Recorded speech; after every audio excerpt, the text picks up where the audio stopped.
all the way throughout the top 8. The trip, certainly worth it. He's got a 2 next to his name right now, but it'll be a 1 at the next event. He's got it locked up, and you know, regional championship next weekend. I'm sure Jim will be in attendance. And then past that, we'll see how things shake out with Houston and Los Angeles. It was actually just fun running into Jim at the airport. You know, landed on my flight from Seattle, saw somebody in an SCG hoodie. I said, okay, I don't know who that is. Could be anybody. And hey, there's Jim. I'm like, hey, I heard you weren't sure if you're going to come. He's like, yeah, I found a floor to sleep on, got a Sultai Delver deck, and we'll see what happens. This is going to be a really interesting stretch after we're done with this tournament, because we have regionals, and then after that we have Houston and LA, where we're not really sure what attendance is going to look like in terms of our top grinders. You know, it's going to be a hike for a lot of them. And after that is Baltimore, which is our first ever 2-day Modern Series Open. And for a lot of these players that focus primarily on grinding in the Open Series, it's going to be a bit of a blind spot, that format. You're going to focus on Standard and Legacy for the most part when you're playing in the Star City tournaments. It's interesting to see how much fluency a lot of our top grinders have in that format. And that is the big question when we do get around to Baltimore. I know you and Matthias Hunt will be covering that event, and it should be very interesting to see. Pro Tour Fate Reforged, of course, is going to have an effect on how players build their deck for that particular tournament, as that's going to happen next week. But I agree with you. We see a lot of Standard, we see a lot of Legacy, of course, and while we do have Modern Premier IQs, and some players have done very well in Modern, like Jeff Hoagland, we don't see these players play Modern very much. Honestly, I got homework to do. You know, I mean, of all the constructed formats, I definitely watch and play the least amount of Modern, just as a function of my job here. So I think that a lot of our players who grind the Open Series are going to have a similar issue. The data from the Pro Tour, of course, will be very influential.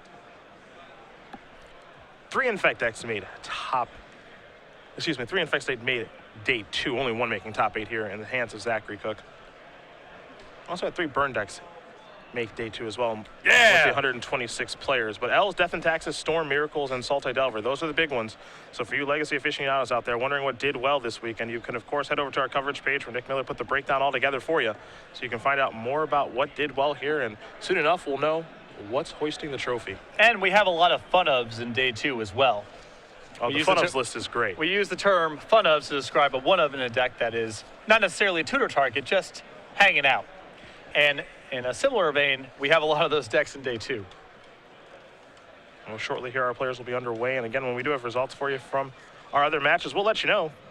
Cameron Ramsey, Christopher Hall, that's Burn VLs. Ben Weinberg, Matt Hoey, that's Storm VLs. And then Caleb Scherher and Rudy Brisca. That's Charlotte Sultai versus Storm. As you mentioned, it could be a quick one here. It could be really fast. I mean, Jim Davis and Rudy Brisca are really the only 2 ones holding up things here. Otherwise, this could be over very, very fast. Got to get out of here before the inclement weather, some of these players do.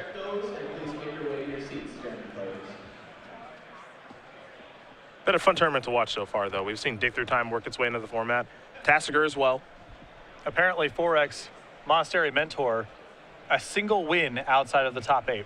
17th place. Wow, okay. Didn't get to see it. Yeah. But there's a deck list floating around. A lot of people were wondering about how that card was going to do. Yeah, I was skeptical at least week 1 in a format where there's going to be more Dazes and Wastelands playing a 3-mana card that needs a little time to get going, but apparently lost the win and in, potentially, round 15. A blue-white control list, I heard. I can dig it. Yeah. I mean, that card's, once you untap, I mean, that game's going to be over fast. In Legacy, those tokens, they're worth a lot.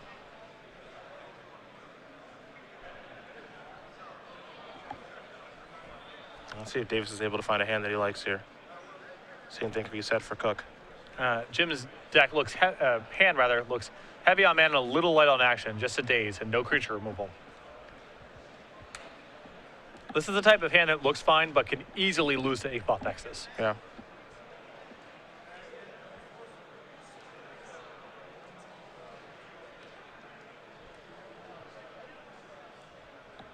And Jim's going to send it back.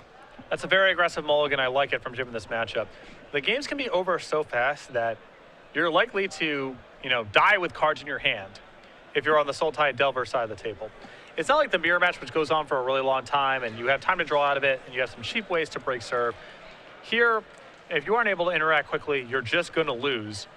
And in those kind of matchups, you have to aggressively mulligan. And that's exactly what Jim's going to do. He's going to aggressively mulligan right now. And Zachary's going to take a mulligan too, so both players are going to take a look at 6 cards here. But this is exactly the type of weekend that Jim was looking for, and a big disappointment, I'm sure, for Joe Lissette. Not being able to match and now having to watch and hope that Jim does not do too much damage throughout this top 8. Yeah, we were talking to Joe while we were getting the top 8 set up, wondering if he's going to go to Houston. He said, yeah. We know he's going to be in LA, of course. It's not too far from where he lives. And he said, I'm not going to Baltimore, at least not planning on it. Said if Jim keeps winning, though, I may not have a choice. So we might actually see Joe in Baltimore playing Modern. And I have no idea what Joe's weapon of choice is there. I don't even know if he knows. No. A classic arms race. As one person escalates, so must you.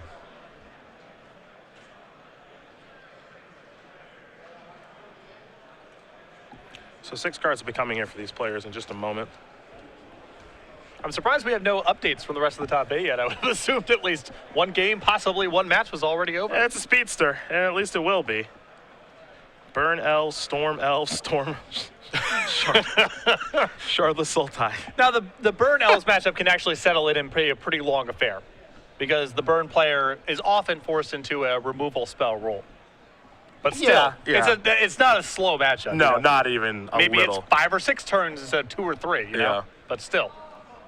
It's a quick matchup.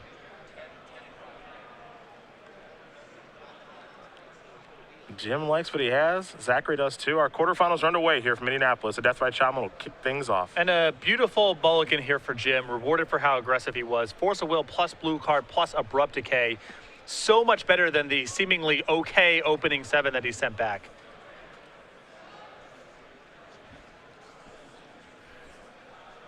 Misty Rainforest here. Gataxian Probe. We'll get to see what Davis is working with. There's a Brainstorm, the Force, the Abrupt Decay, and a Flooded Strand. Pretty good hand. But you can see the problem with the matchup from the Sultai Delver side of the table as it relates to Inkmoth Nexus. This is a great opening hand that Jim has that has very little in the way of protection here against the Nexus.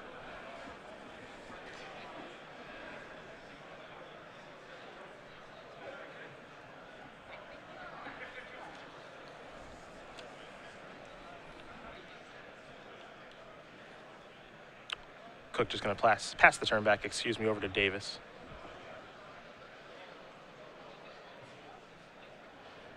Davis will draw a card. Copy a Stifle. Okay. I mean, not too shabby given... Pretty good. Unlikely that Zachary will play around at this particular turn. Yeah. This might be the best Stifle I've seen drawn in some time. And now Jim is just trying to find some way to cement the trap. Yeah. He knows it's mostly set, but he wants to make it as attractive as possible. Here's Brainstorm. And this may prompt Zachary to move because Jim's already played a land, so he doesn't have to worry about Wasteland. And he's only got one unknown card, so this may be an opportunity for Zachary to respond. There's a Force of Will on Brainstorm, removing Daze.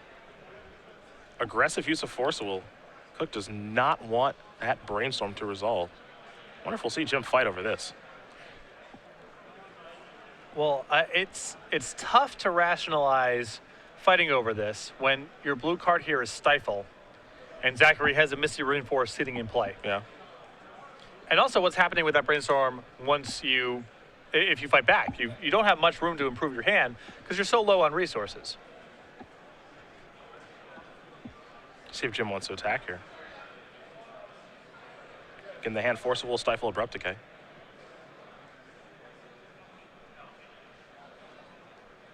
He'll just pass. Koch gonna just draw a card. No interest in sacrificing the Misty Rainforest.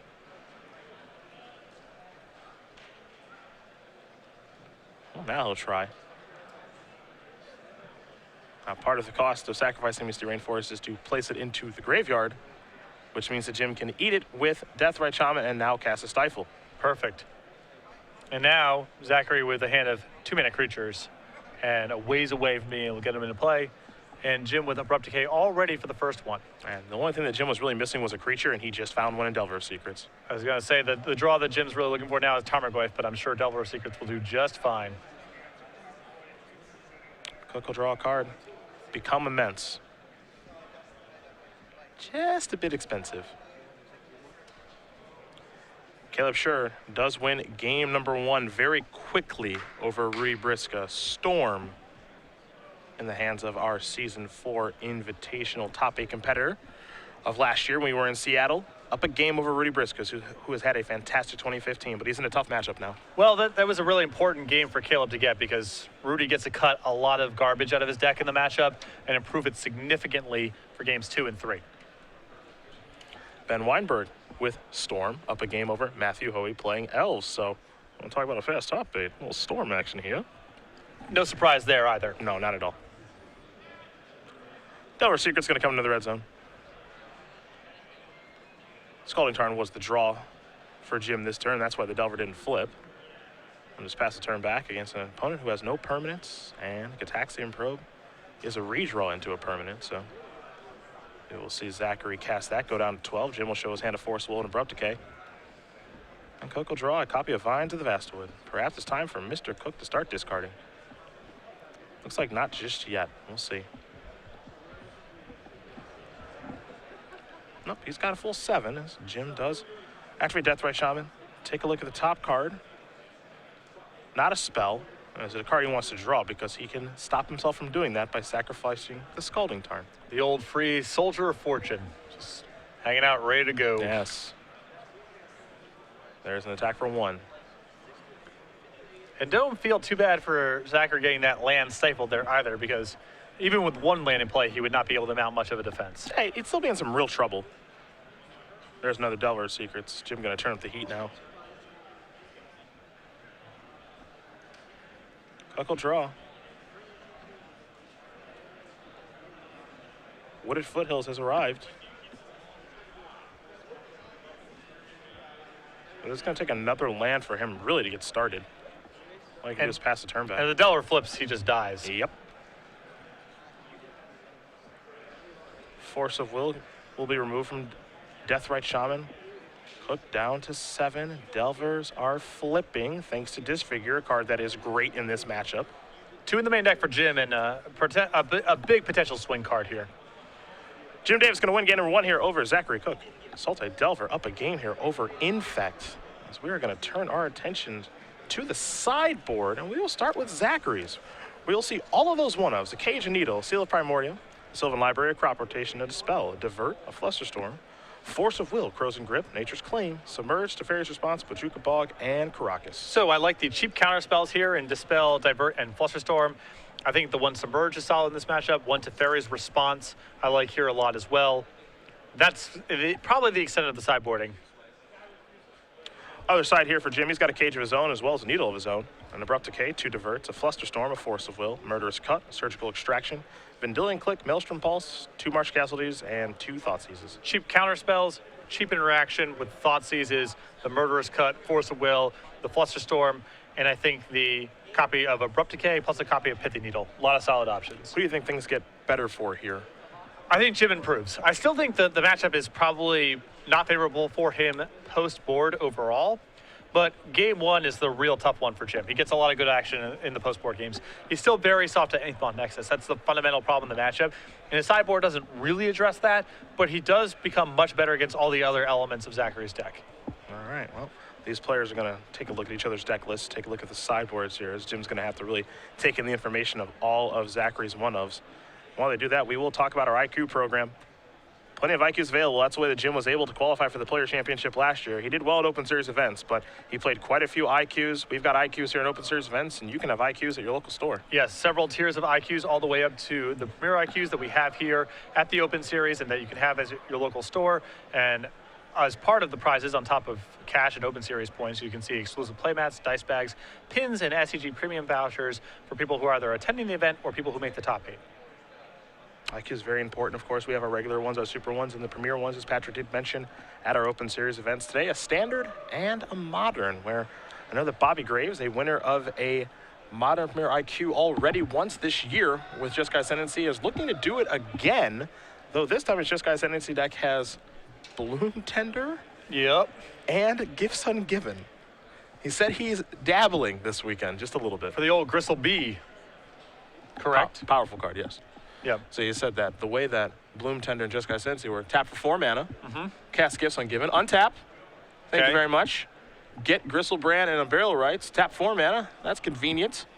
That'll let you cast some Burial Rights. Untap my Bloom Tender. Draw some cards with Gristlebrand. That should probably be able to kill him from there. Probably my least favorite part of Modern, from just a game design standpoint, is Gifts Ungiven to put 2 cards in my graveyard. Okay. That's probably, you can read the intent on Gifts Ungiven and deduce that that was not the intent of the card. Yeah. It was supposed to be intuition, but the way, sweet intuition. Here's my goodie bag of stuff. Give you 2 of them. And if there's some graveyard synergies going on with all that, so much the better. Go Gifts from a loan for a loam and 3 value lands. Okay, I'm with you. Gifts to just put 2 cards in your graveyard. Sad day for game designer Patrick. That's a sad day. We've got 2 Elves decks in the top 8, as you know. You think someone on Twitter is happy about that? Yes. Julian Canab. Yeah, just waiting. Waiting. He's always watching. He's waiting. Is the European player who loves Elves. Sure, he's got a Bat Signal Cave where, when Elves is making a deep run in one of these opens, it just goes off. Julian agrees with your assessment of the Burn versus Elves match, which said it's totally 50%.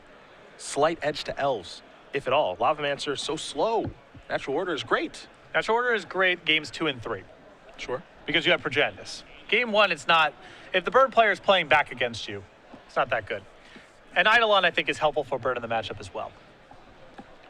But it is a close matchup. I think a lot of people assume that, that Burn's got all these bolts and Lavamancer, how does Elves ever win? And that's not really the case. Well, Elves puts up a fight against everybody. Yep. They always do. But he is happy it's in the top 8, and it had a very, very impressive run this week. And again, the most played deck in day number 2, 11 copies of the deck among the 126 players that did battle in day 2. We've got 8 players left, and 2 of them are playing Elves, and Christopher All, as he's playing against Burn right now, and Matthew Hoey, who's playing against Storm, though Hoey down a game right now against Ben Weinberg. Back when they had to beat you with Glimpse, I think the matchup was very good for Burn. Because it involves getting a critical mass of stuff into play. You need a lot of mana to work with, and that's a hard thing to do. But Natural Order for Progenitus is the real deal. Yeah, it's just not a... It's just different now. It's just different. Do you like playing at Scavenging Ooze? Is that something that's enjoyable? Well, again, it depends what's going on, right? Because it's hard for them to get Ooze and a lot of mana in play unless you're already losing. Like, it means they have Cradle and a board or a bunch of mana creatures. So, yes, Scavenging Ooze with a lot of mana is hard to beat, but if they have Scavenging Ooze and a lot of mana, you're probably losing to other stuff already. Sure. And if they're just playing a 3rd land and playing Zenith for 2 and getting Scavenging Ooze and saying go, you're going to beat that a good percentage of the time. Probably okay then. Just kill that thing dead. Also, the list that I advocate can side into the full 8 Searing effects, which helps a lot in the Elf matchup. Oh, sure. If you're cheating that, the matchup gets a lot worse. I can see that. Most people go to like 5 or 6. I don't think that's enough to consistently have a good matchup with Elves and Death and Taxes. So I like the full 8. Well, game number 2 going to be underway here shortly. These players do shuffle up and get ready to do battle. Jim Davis able to win game number 1 off of a timely stifle, messing with Zachary's mana. Both players did mulligan to 6 last game, so we'll see if they can keep 7. They take a look at the deck list and get an idea of what they're going to be playing against after sideboard, as Zachary has that very unique all-singleton sideboard, and Jim's is actually pretty close to that, honestly. Yeah, although it's a little... I guess both players are kind of doing the same thing where your cantrips justify having all these one-ofs. In Zachary's case, a lot of his sideboard is overlapping parts. Yes, they're all one-ofs. But, a lot of them are kind of the similar effect. Well, you were surprised that it was taking a little while to get some game results, but you got what you asked for. Yeah, Caleb, on to the semis. Caleb Scherer very quickly dispatches Rudy Briska 2-0. Shaping up for a Storm Mirror in the semis. We're going to be out of here before we know it. Could be an open series record. I would tell you to go get some popcorn, but if you go and get popcorn, you'll just miss the semifinals. Chances are. Rudy Briska, another great run for him, but absolutely a tough matchup there against Storm. I mean, he beat it twice on camera here, day 2, so it's not hopeless, but I do think that his deck, at least game 1, has a lot of dead weight, and if he's not aggressive and mulliganing for his cards that matter, his Thoughtseizes, his Hymns, his Force of Wills, I don't think he has much of a shot. Koch will be on the play first, so he's going to take a look at that opening hand, dispel among the cards that are over there. I suppose the question right now is, does he have lands? And Davis will wait here patiently. Do note that Davis's sleeves do match his jersey. That's It's good. Go green. Absolutely. Is it Gang of Green? Is that the nickname? Yeah. Yeah, it is. It's just not, I'm not a big fan. That's all. But I do like when people do match their sleeves to their jersey or to whatever they're wearing or to the deck that they play. I shamelessly do that. Just try to match? Yeah, it's playing a red deck, red sleeves. Just who even cares? Yeah. I love it. Kithkin, white sleeves, duh. Yeah. Put the Ajani Vengeance in red sleeves. It's probably illegal. More metagame madness, though. You know, people are just trying to. You sit down at the table. If someone's good, they're trying to read all the information they can read. Yeah. Trying to size you up based on what you're wearing, what sleeves, what's on your play map. You know, you sit down with the red deck box, the red sleeves, and the Mountain Art play mat, and everyone's just doing. Well, obviously this guy's just not playing mono red. This is too obvious. No. Why would you do that? And then it turns out that in fact you are, and you're just so enthusiastic about your deck that you can't help it. You have to show the world. Jim going to send his hand back, so both players are going to look at 6 cards. I actually did that in a pizza queue I won. This was during Innistrad.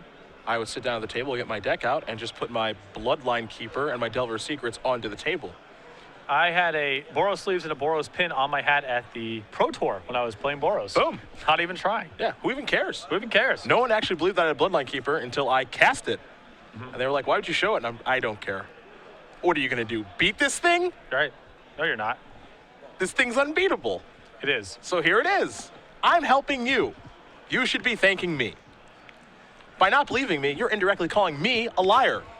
I have Bloodline Keeper in the sideboard of a deck at an Invitational. Unbeknownst to me, my sleeves were marked. You could see through them. Ah, yes, So cheating. I was about to side them in, and then was like, no, I could actually tell. This is the first time I noticed I could actually see them in the back. Sure. And I just was obstinate. Did not want to buy a checklist card from the dealer, so just never sided in the Bloodline Keepers for the whole tournament. Really good. Really nice. You're wondering, yes, I did cash that Invitational, and yes, there were 4 walking corpses in my deck. Ah, this corpse was made for walking. Yep. That's just what he's going to do. So much flavor text. Yeah. 2 people in that tournament picked up Walking Corpse and read it. Invitational highlight for me. Was it when they pick it up to read it, did they just read the whole story? Did they pick it up and go, oh, it doesn't do anything? They started to read it and then put it back down. Yeah, sure. Yeah, I like that. And I couldn't help myself but start to laugh each time, so that helped facilitate it.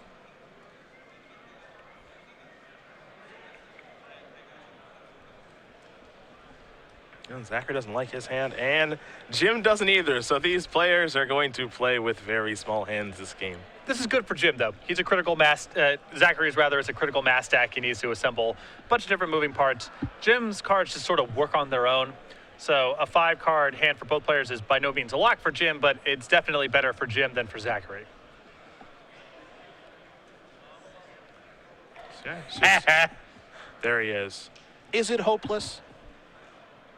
When wave upon wave of our dead return as mindless flesh eaters to claw upon Thraben's walls, we're too busy cutting them down to indulge ourselves in such philosophical foppery. Beat a cursed death's hole with 2 of those bad boys.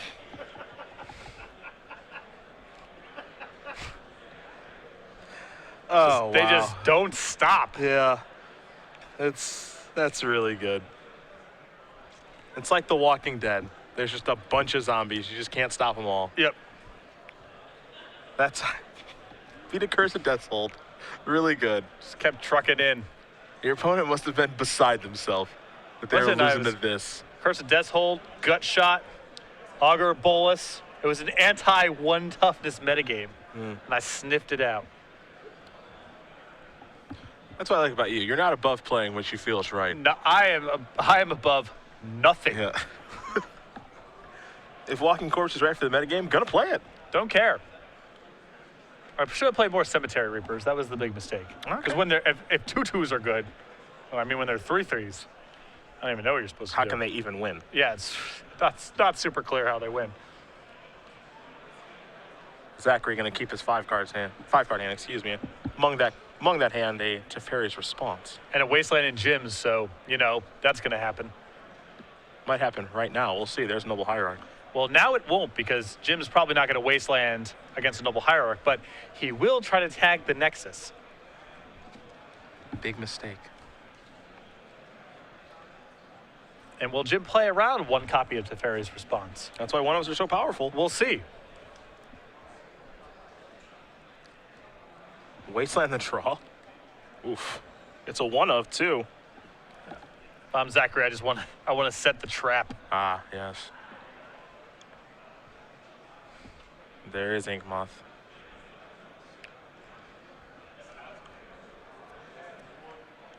Jim has been quite a trap setter over the course of this tournament. You've seen him do it with Divert a couple of times this weekend. But perhaps he is the one that will be trapped here by Koch. Disfigure the draw. A good one right now. Yeah, cheap interaction. That's the premium here for Jim.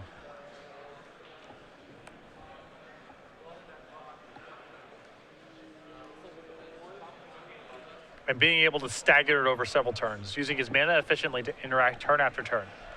So he's not bottlenecked with a bunch of reactive stuff when Zachary decides to make his move. There's a pretty big incentive for Jim to wasteland here because there's no lands in the graveyard right now. So it's not like the Deathrite Shaman's up to much. So he may want to wasteland anyway, get something going.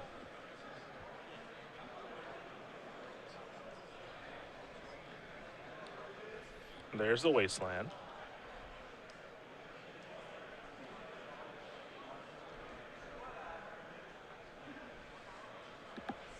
It's a good old standoff here. Mm-hmm.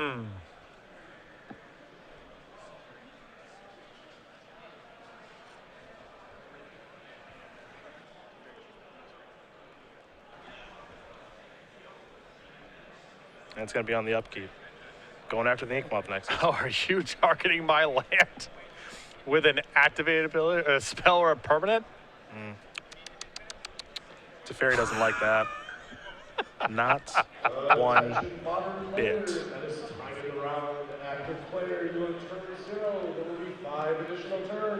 And Jim needs to fight over this. He needs the Nexus off the table and, drawing 2 cards. That might be the worst part, is the 2 cards that he'd be giving up. Such a deal.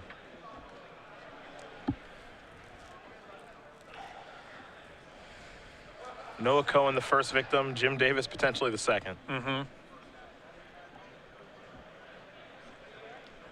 See, it's called response because you play in response to things. Whew. Nice. Nice. No, I'm actually not kidding. I'm pretty sure that's how it got named like that. I know I joke about this card a million times every time it appears on camera, but that's probably why it got called Teferi's Response. Spell Pierce is going to be doof, boy. Spell Pierce is going to be dispelled. Another one up from the sideboard. Mm-hmm. This is a beaten. But it could also have been the Flusterstorm. It also could have been other counter spells.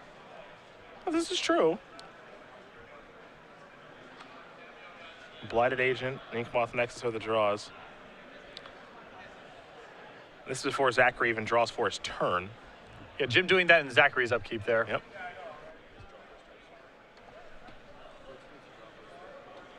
There's Tropical Island. Now there's Wasteland.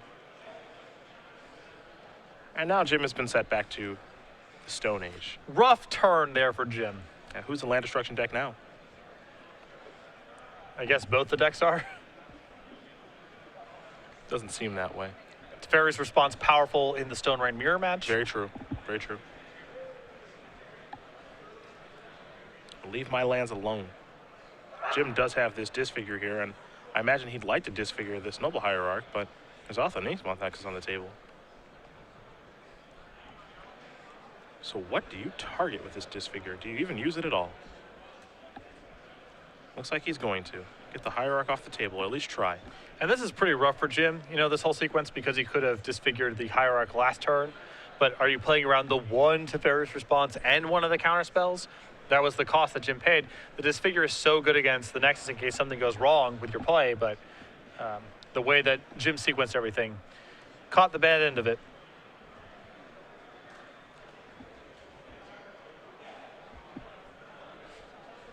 Flooded Strand is the land here for Davis.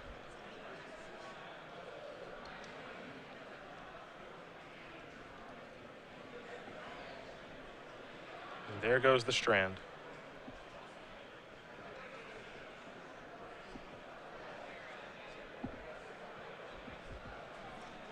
Underground C.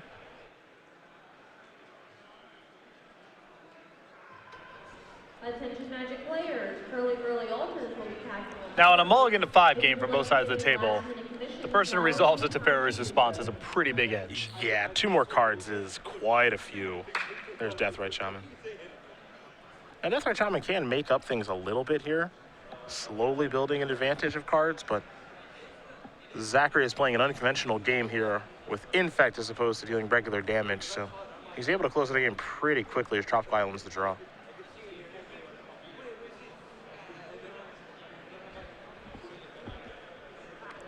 And Zachary's hand right now is really going to tax Jim's removal.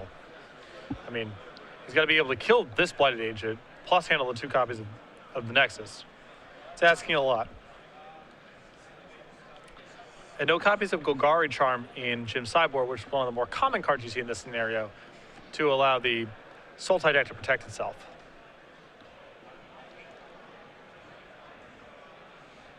There's a Blighted Agent. And there are games where we see Infect win very, very quickly. And other games where it's a little slower to the table. This is one of those slower to the table games, but with 3 Infect creatures on the battlefield, 2 Inkmoth Nexus, and a Blighted Agent. It's going to be very hard for Jim to win this one, I think. I think so, too. His removal is definitely going to be taxed, and he's down to only 1 card.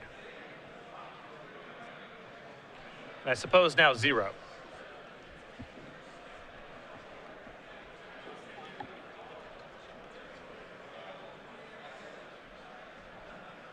It's time for a Murderous Cut.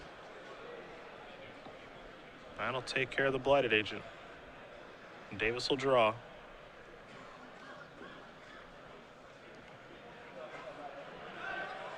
And Deathrite going to come into the red zone. All Jim can do is pass the turn back.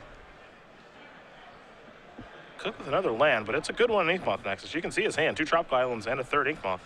I mean, Zachary can do this in slow mode. Yeah. Doesn't have to do anything too crazy. Play a land, fire them both up. Get you 2 at a time. Doesn't have to be fancy. Doesn't always have to involve Invigorate, become Immense, or Berserk. This is just as good. A solid race here so far for Zachary. This is now 4 turns left on this clock, and Jim a bit slower. And of course, Zachary has all sorts of good draws at this point. Any cantrip, any pump spell. Scalding Tarn the draw here for Jim. Tarmogoyf, the card that was in his hand last turn.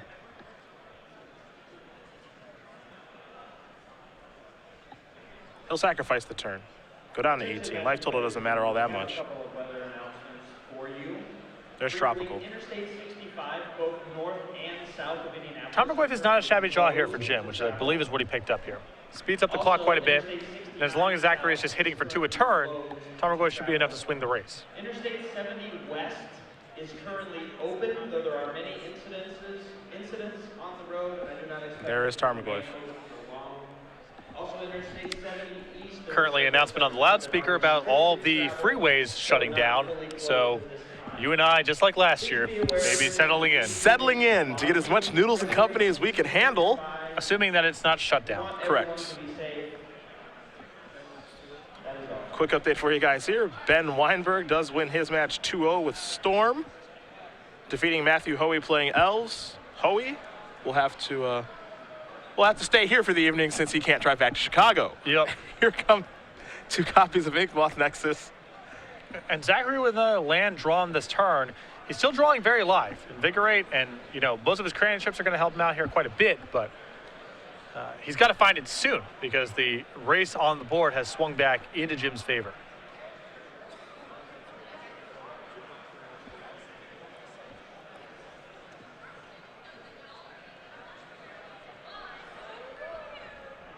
Though these Deathrite Shamans are a little awkward to activate as the graveyards are not flush right now. I believe Teferi's Response and Murderous Cut are both in the graveyard, so Jim can exile one of those without interfering with the Tarmogoyf.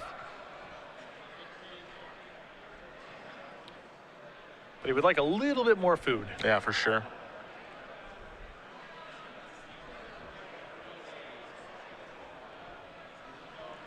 And Jim in this spot, he's going to take his time because he cannot afford to miss a point of damage here. Not a single one. The game's shaping up to be extremely close. He needs to figure out, yeah, how can he maximize how much damage he can deal and what are his best draws here.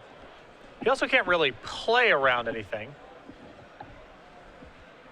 So he kind of has to play like Zachary's hand is nothing, which fortunately for Jim it is.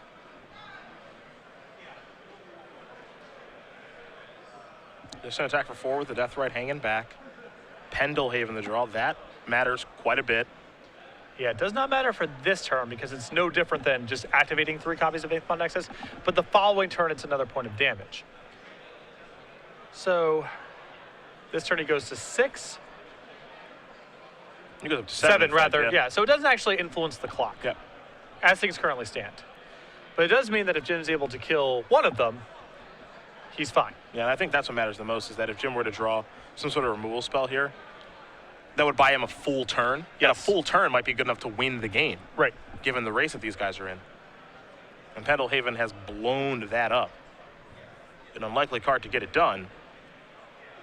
As he moves up to 6 in effect now. Or excuse me, 7.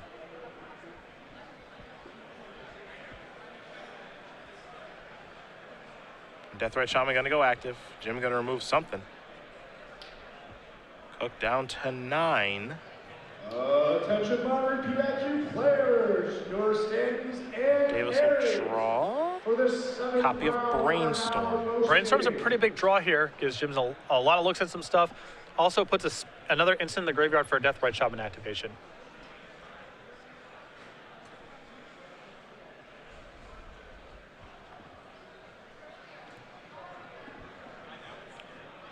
It's a good place to start. Another announcement for you. Altered Perceptions is currently setting up to close the booth. The altarist in the back corner of the room. So if you have anything you need to pick up from them, please head over that way. Don't forget to 3 stop cards by coming and here for check out Davis, everything they have. potentially. Thank you. Yes.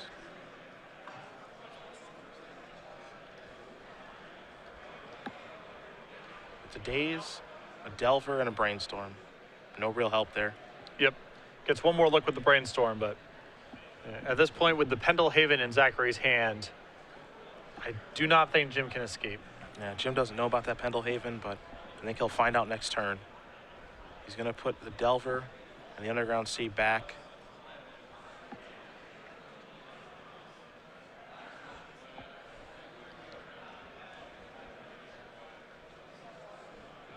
Not the most graceful win here from Infect, but good enough to force the 3rd game. It gets it done in many different ways, to say the least. Another Brainstorm. So Jim will draw 2 cards he knows about. The 3rd one's going to be a mystery, so he'll put that one on top. And Wasteland. And what's really tough here is that Wasteland seems like it would be the perfect find. But that Pendelhaven. Oh, that Pendelhaven. Exactly. Next turn, Zachary simply goes, play a Pendelhaven, activate my 3 Nexuses, leave my Pendelhaven up, attack you. Yep. Jim makes a move with the Wasteland, you pump one of the other ones, and that's 10. It's the one-ofs that have been great for Zachary this game. Teferi's Response, Wasteland, Dispel, Pendelhaven. Yep. They've all come up. All useful cards, so. One-ofs, oftentimes mocked, can be quite good. That's why they're situational one-ofs.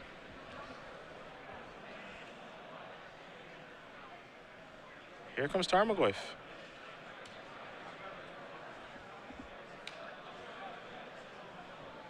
Oh, down to 7. Down to 6, excuse me.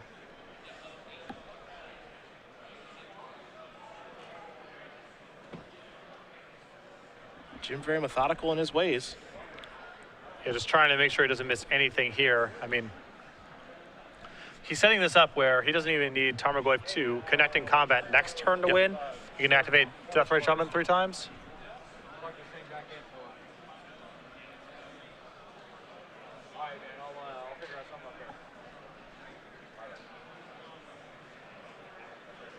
He's going to go after the Nexus right now, hoping that he's not dead. Pass the turn back. And as long as Zachary doesn't play the wrong land, as long as he realizes exactly what Pendelhaven does in this situation as he brings it forward, we should be heading to a 3rd one. Yeah, I mean, he still has to pull the trigger on the attack, Jim could still theoretically have Disfigure in hand. Yep. And the ability to cast it. But Zachary can't get anywhere by blocking here. Yeah. Stifle too. Stifle as well, yes.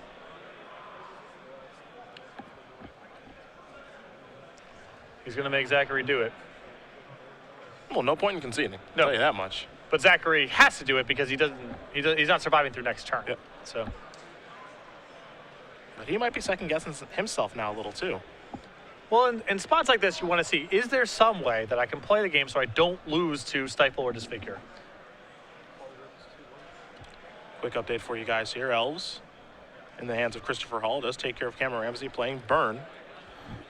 So Christopher Hall waiting for the winner of this match.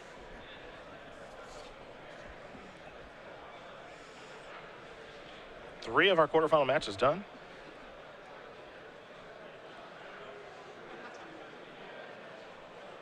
There is the final attack. And after thinking things through, Zachary Koch is going to win game number 2 here over Jim Davis. In fact, Insulting Delver will head to a third and final game. Yeah, Jim made a good go of it there, and there was a couple cards he could have had there to win the game, but last card in his hand was a Daze, and that's of no help. See both these players shuffling up, getting ready. So it doesn't look like they're going to change very much. Perhaps they will take a look at each other's deck lists, and while they do that, we will take a look at the complete Commander. Benny Smith's unofficial guide to the Commander format. Yeah, Benny Smith has been playing, Commander since it was EDH and playing a ton of casual Magic before EDH was even a thing. Very well qualified to write the complete Commander, an unofficial guide to everyone's favorite casual format. It's a new update for 2014, now available at PDF form at StarCityGames.com/complete commander. You have to imagine this will be updated over time with the new Commander products. New legends in every set, man. Yeah, maybe even a little dabbling in tiny leaders too. Who even knows? But Benny Smith, a big fan of Commander. You can read his articles every Friday on Star City Games about the format, or purchase the complete Commander today at StarCityGames.com. As we do get ready here for game number 3 between Zachary Koch and Jim Davis. Might as well stay for a while. We're not going anywhere. Very excited about my first offering to the Magic ebook art form, which will be the complete guide to tiny leaders, coming out in a couple of years. That's you? Yeah. That's you. Chapter 1, Ice Storm.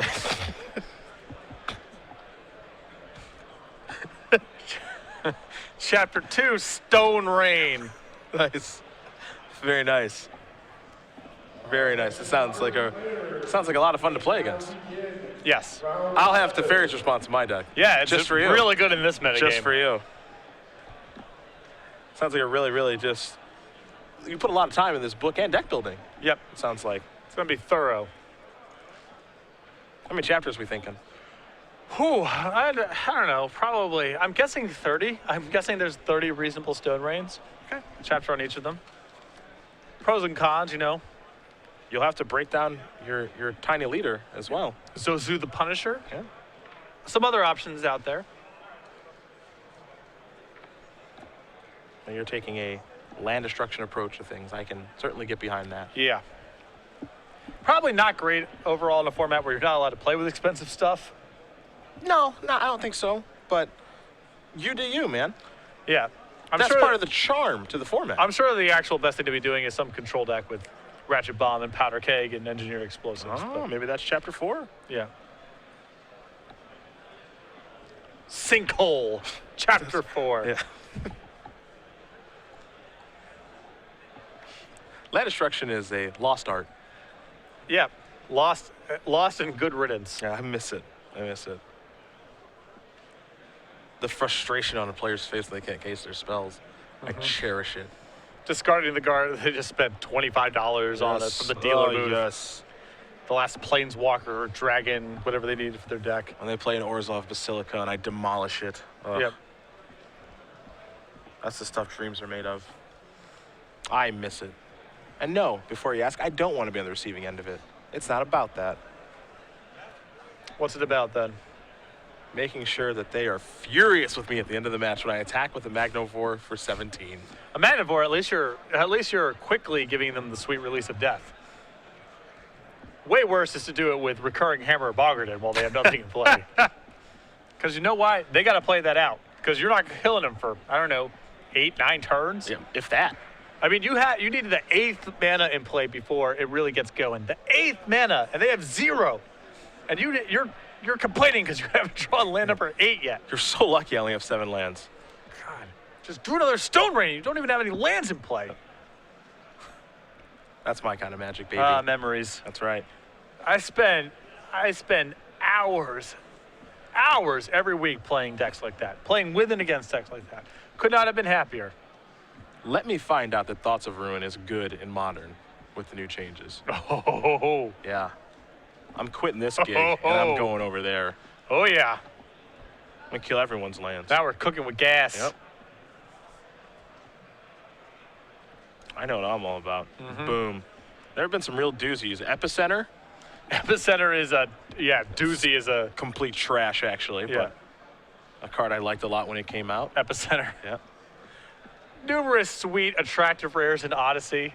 A lot of cards that, you can't really understand what they do, nor are attractive once you understand what they do. I suppose that's true. Listen, that's the biggest, of all the good things Eric Lauer has done, head of development over at Magic, and there's been a bunch of them. Making sure that there aren't rares like Epicenter and Mudhole clogging your packs. That's a big one. The old mud hole.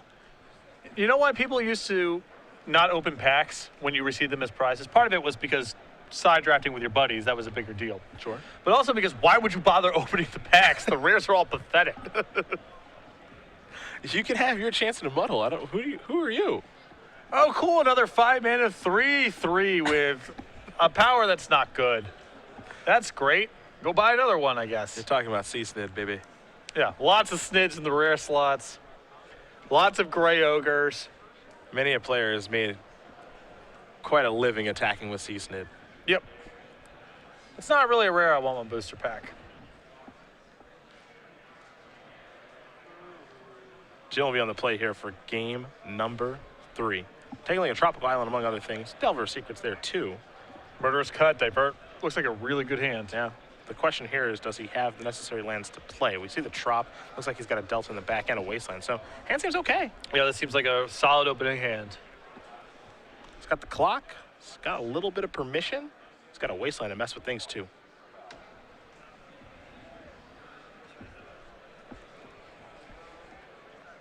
He's going to keep it. We'll see what Zachary does as he takes a long look at his hand.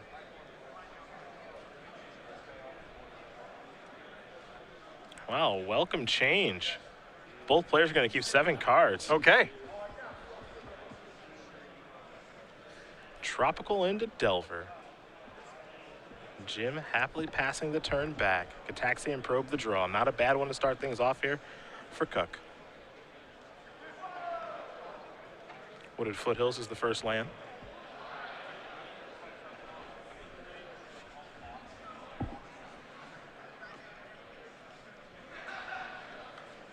And these are some good ones to know about. Yeah. The Daze, the Wasteland, the Tarn, the Murderous Cut. All pretty important cards that you're going to want to know exist. Yeah, Daze, Divert, Murderous Cut is about the perfect set of cards to know about in Jim's hand. Because these could all be a real pain to play against. But 2 of them become substantially worse once Zachary knows about them. Yes. Murderous Cut's going to be fine regardless.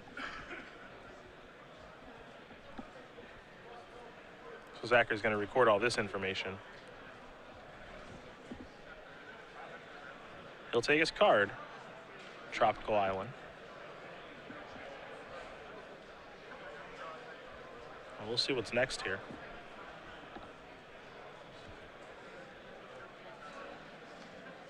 Just going to pass the turn back, very simply. Davis checking for Delver Secrets. It's a hit, and a real good one in Brainstorm. Yeah, particularly good because now he has these situational cards in his hand that he's much less inclined to want now that Zachary knows about them.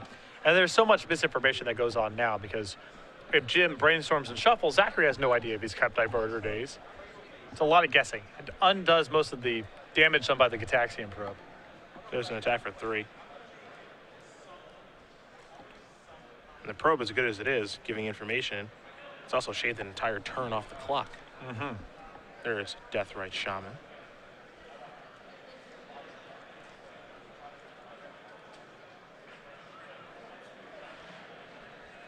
And Jim happy to pass the turn back.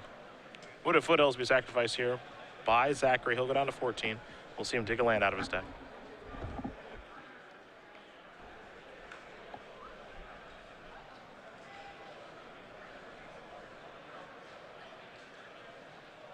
There's a trop.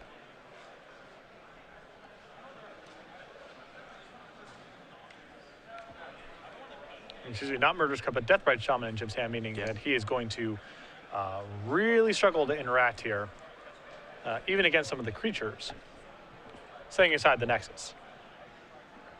It's always tough for him to interact with the Nexus anyway. Yeah, but this hand's even going to struggle to, Yeah, handle something like Blighted Agent. days the draw.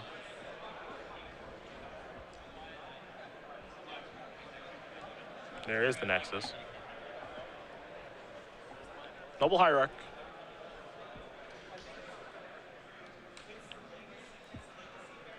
I mean, Daze, Divert, and Wasteland all get so much worse in the face of this Hierarch.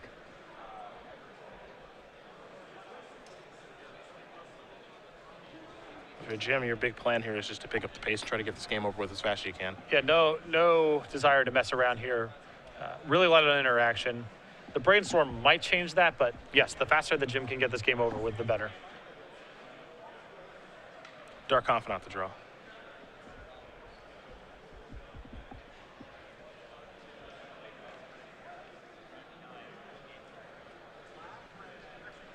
And keep in mind that these Impact decks have crop rotation. So anytime that Zachary has green mana available to him at the end of Jim's turn, there is the risk of Jim dying, even from no board. So spots like this where Zachary does not have access to green mana, the Tropical Islands tap, the Noble Hierarch summoning stick, that's a really good spot to go ahead and just take care of this Nexus. I think Jim is very much incentivized to just wasteland here if he can.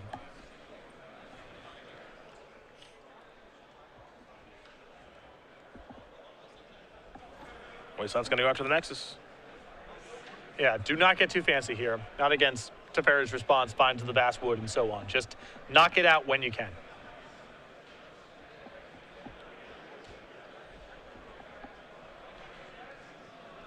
Let's see what's next here for Davis. Going to sacrifice a Scalding Tarn. Such an important match here for Jim. Those open series points, so important. A lot riding on this match. I mean, this is a great opportunity for him to widen the gap quite a bit between him and Ross Merriam and Joe Lissette. You know, Joe's hanging out here, hoping that Jim doesn't win, and Ross is over in San Jose thinking the same thing. Yeah. There's Dark Confidant.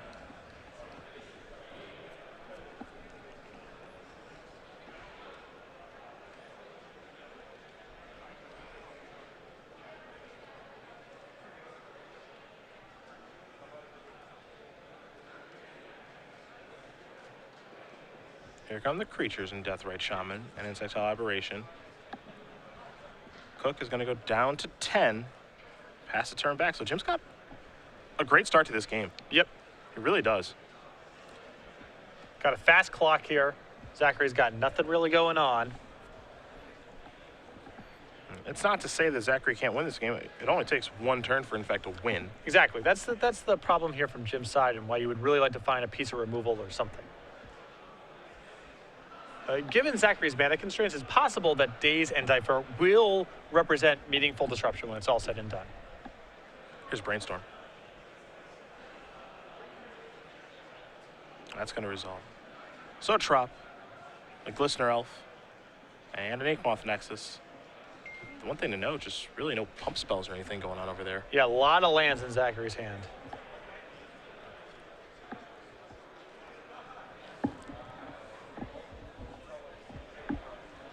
Doesn't have that explosive draw that we see from Infect quite a bit. There's Misty. Down in 9 goes Zachary. Another Tropical.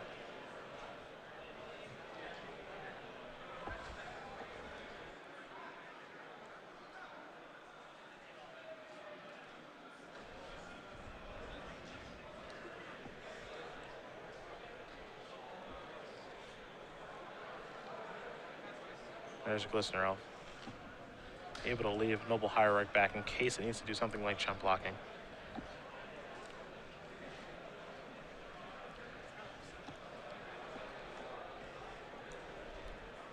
go back Jim's way. Dark Confidant Trigger going to be placed in the stack here. Top card or Daze? Pretty good.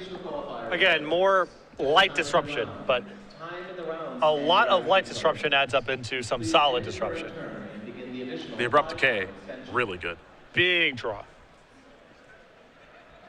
And I wouldn't be surprised if Jim were to do something along the lines of just, Abrupt Decay that Glistener Elf, get that thing out of the way.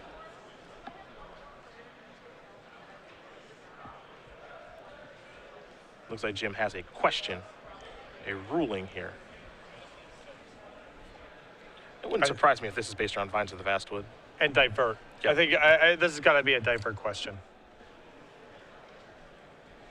We'll find out momentarily. Yep. But you get the sense here that Jim's really very close to closing out this game. Zachary is hard pressed to get enough pressure going on here, and Jim's on 2 turns here, you know? He gets a hit with the Delver this turn, activate Deathrite Shaman, do the same thing next turn at the absolute worst. Yeah. And Zachary waiting patiently to try to figure out what he can do to get himself back in this game. The draw has not really panned out very well for him at all. No. And another problem is that he's been so sensitive on green and blue mana that he hasn't even had the luxury of getting a Nexus into play. It's still stuck in his hand. And when he's looking at dying in 2 turns, that's a big cost because it means he doesn't have an opportunity to attack.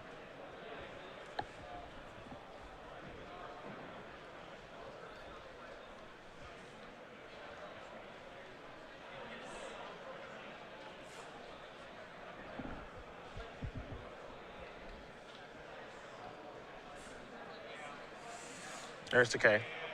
Going right after Glistener Elf. That's going to be good to go.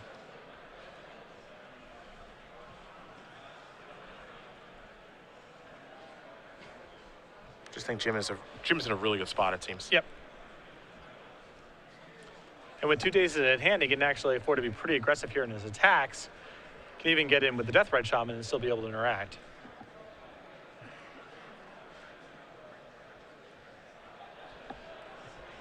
Jim just making sure there's no way that crop rotation for Nexus plus some bizarre mixture of cards kills him. I think that's the reason you're seeing him leave the Deathrite Shaman back on defense. He wants to have the ability to generate some mana here in the event that Zachary has crop rotation, and Daze is one of his ways of interacting. So giving up a point of damage here just to ensure that there's no risk of some bizarre sequence of cards like crop rotation plus Daze plus a million pump spells to kill Jim out of nowhere. Also allows him to leave up mana for divert in the event that that comes up.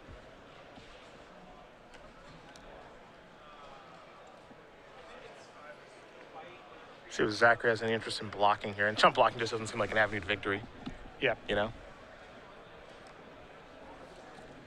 But it does leave him basically dead on board next turn if he doesn't. Yeah. Because It's in the squeeze. he falls to 4, he can't block the Inside Tile Aberration. The Deathrite Shaman's ready to be active. The end. So it is a chump block. 3 damage will come across in the air, of course. Koch down to 6. Pendelhaven the draw. A game winner in game 2. Don't think I can save him this go around.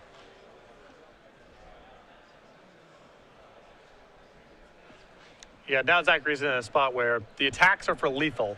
So he loses his board every turn he blocks. There's no real way for... He needs to basically be able to get 2 cards into play, 1 to block with, and 1 to untap and attack with. And I just don't see a way to do it.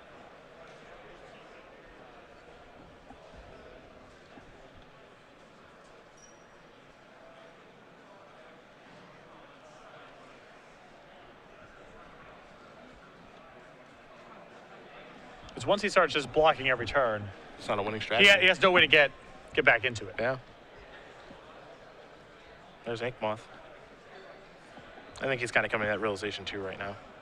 He's just going to pass the turn back. He can block the Insectile Aberration for a turn. Yeah. And, you know, try to do something next turn, but I just don't see a way.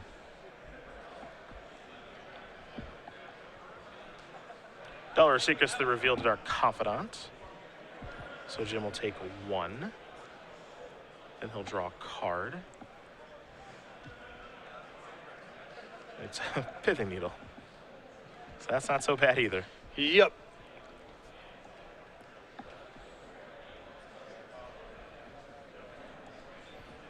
Dark Confidant's card advantage is going to really help Jim kind of run away with things here too. Really, you know, I don't think it's the card that's going to win him the game, but it's kind of what cements him the game. And of all the decks in the format where there's just no cost to having Dark Confidant, it's against Infect. Yeah. Where damage is not a factor. And that's a card that we're going to see more of.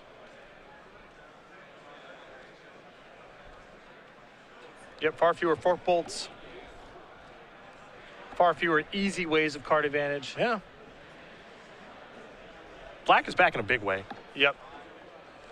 I think Jim just making sure, trying to think of every mixture of cards here that Zachary can have to interact.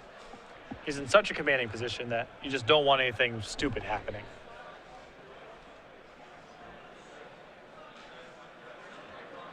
Next is going to go active in response. Not much of a surprise there. Now Jim will name Inkmoth next with the needle. What's interesting about this turn is that Jim doesn't even have to attack.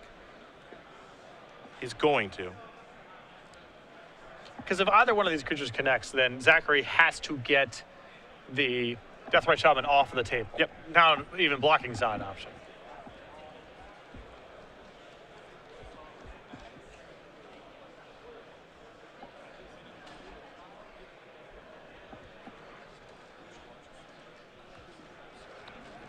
Tough decision here, I suppose, on what to block.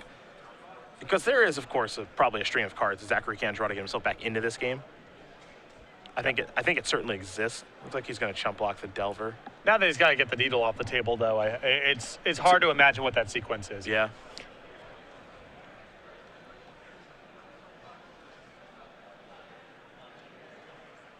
And Jim is just going to pass. So Koch will draw. Took a Taxian Probe. Not at its best right now. Has to pay full retail on that one. Yeah, and he does not have mana to spare. Certainly doesn't have any life to spare with Deathrite Shaman in play and active. So there's Gataxian Probe, and I'm sure Jim is more than happy to show his hand of 2 days as a Divert, a Delver of Secrets, and a Brainstorm. Zachary will draw. It's a Vine to the Vastwood. He'll show his hand and extend the other. Jim Davis is going to win this match over Zachary Koch. 2-1. Salty Delver will make it by Infect, and that means Davis is going to get ready to do battle here against Christopher Hall and his elves. Tough match.